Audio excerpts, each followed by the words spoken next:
Hello दोस्तों, मैं चंदन मौर्य आपका स्वागत करता हूं हमारे यूट्यूब चैनल में ऑलराउंडर लर्निंग विद टीचर चंदन मौर्य में। आज मैं सिंप्लीफिकेशन सरलीकरण के पार्ट 2 को लेकर के आया हूं, जो कि RRB, NTPC, group D exam के लिए काफ़ी इंपॉर्टेंट है। इस प्रकार के क्वेश्चन आपको देखने को मिलते हैं, तो आइए स्टार्ट करते हैं। तो सबसे पहले हमने क्वेश्चन क्या लिया हुआ है कि 35 है, प्लस है, 2 है, अंडर रूट 35, मतलब इस तरीके से ये रिपीट हो रहा है, प्लस से रूट के पास से हमारा 2 एक्स्ट्रा लगा हुआ है, 2 साइड में लगा हुआ है। तो इस प्रकार का क्वेश्चन सॉल्व करने के लिए हम बहुत ही आसान तरीके से आपको ट्रिक बताने वाले हैं। तो इसमें सबसे पहले हमारे पास जो नंबर दिया हुआ रहता है, इसको हमें दो पार्ट में डिवाइड करना पड़ता है। जैसे मान लेता हूँ कि मैंने यहाँ पे ले लिया 35। अब इसको हम ऐसे दो पार्ट में डिवाइड करेंगे कि उनका मल्टीप्लाई करने पे 35 आना चाहिए, और ये जो यहाँ पे नंबर 2 लगा हुआ है, तो उनके बीच का अंतर कितना आना चाहिए, सॉरी 2।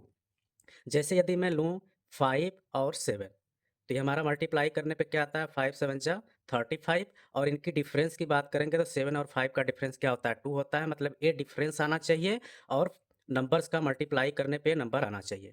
अब मेरे पास 5 और 7 मिल गया।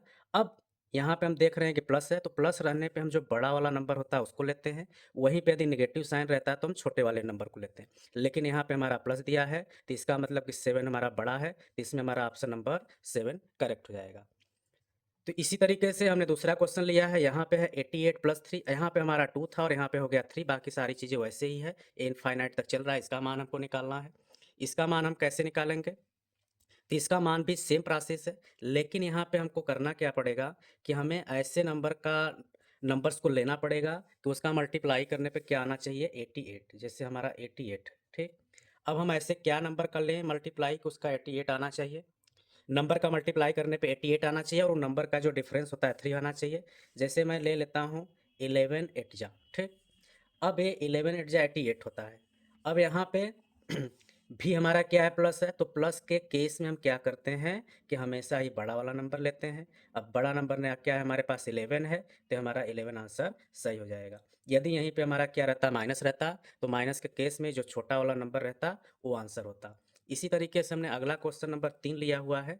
इसमें क्या है हमारा कि अंडर रूट 40 है माइनस अंडर रूट 40 का पावर 3, इस तरीके से इनफाइनाइट चल रहा है। अब यहाँ पे हमारा क्या हो चुका है, माइनस में हो गया है। तो माइनस केस में भी हम क्या करेंगे, सेम प्रोसेस ही हमें अप्लाई करना है। तो इसमें हम अलग अलग टाइप का क्वेश्चन लिए हैं, लेकिन हमारा जो नियम है, रूल है, वह एक ही है। तो ये पार्ट 2 के अंदर हमने लिया हुआ है। अगले वीडियो में हम अगले प्रकार के उस प्रकार के क्वेश्चंस को और लाएंगे जो कि आपके एग्जाम में आते हैं, काफ़ी इंपॉर्टेंट होता है। इस प्रकार से हम सॉल्व करेंगे तो हो नहीं पाएगा, तो इसको हम ट्रिक से सॉल्व करेंगे।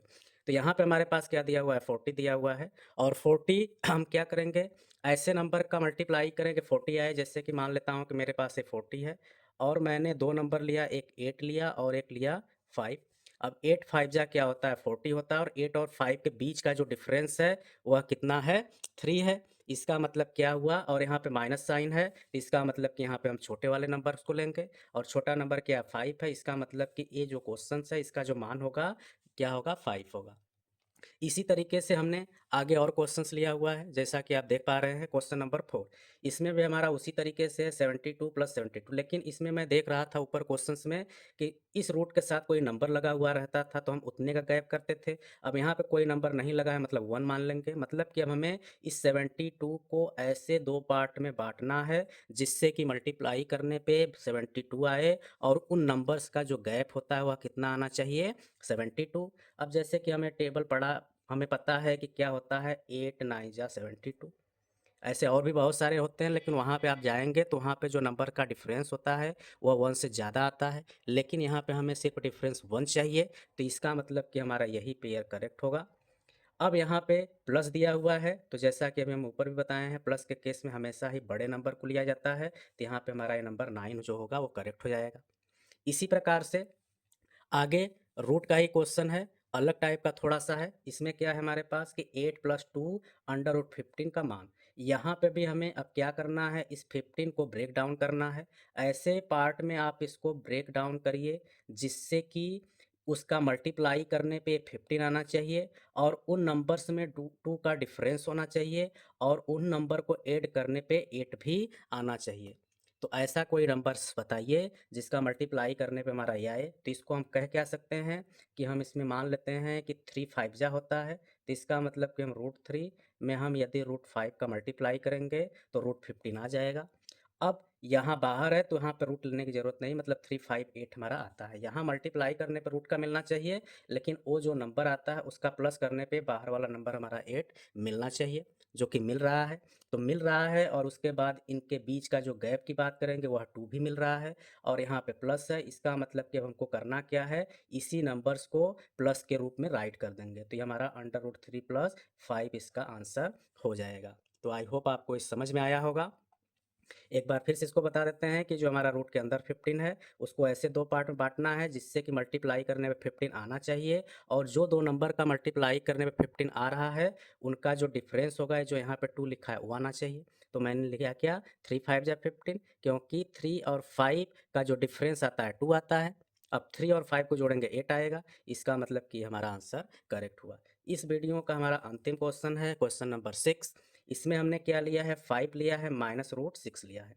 अब सेम प्रोसेस है, लेकिन हमने यहाँ माइनस लिया है। अब हमारे पास क्या है, ये √6 है, ठीक।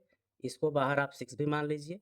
अब हमें ऐसे नंबर्स बताइए जिसका मल्टीप्लाई करने पे 6 आना चाहिए, और उसके साथ ही साथ उनका जो अंतर, यहाँ पे कोई नंबर नहीं है तो 1 लेंगे, अंतर 1 आना चाहिए। जैसे कि आप, ये √6 है, अब इसमें हमने क्या लिया, √3 लिया और √2 लिया।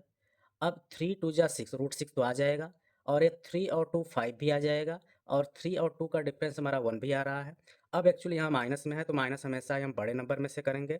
इसका मतलब कि जो √3 -2 हमारा आंसर हो जाएगा। तो √3 -2 हमारा ऑप्शन नंबर सी में दिख रहा है, तो इसका आंसर हमारा ए हो जाएगा। आई होप आपको वीडियो पसंद आया होगा। अगर पसंद आया होगा तो आप वीडियो को लाइक करिएगा, अपने दोस्तों को शेयर भी करिएगा। चैनल पे नए हैं तो चैनल को सब्सक्राइब भी कर लीजिएगा, जिससे कि मैं कोई भी वीडियो अपलोड करूं तो आपके पास मिले। मिलते हैं अगले वीडियो में अगले टाइप के क्वेश्चन के साथ, जो भी आरआरबी एनटीपीसी के एग्जाम में आया हुआ क्वेश्चन है या किस प्रकार का क्वेश्चन आने वाला है, आ सकता है, तो डिस्कस करेंगे। और मिलते हैं अगले वीडियो में, तब तक के लिए नमस्कार।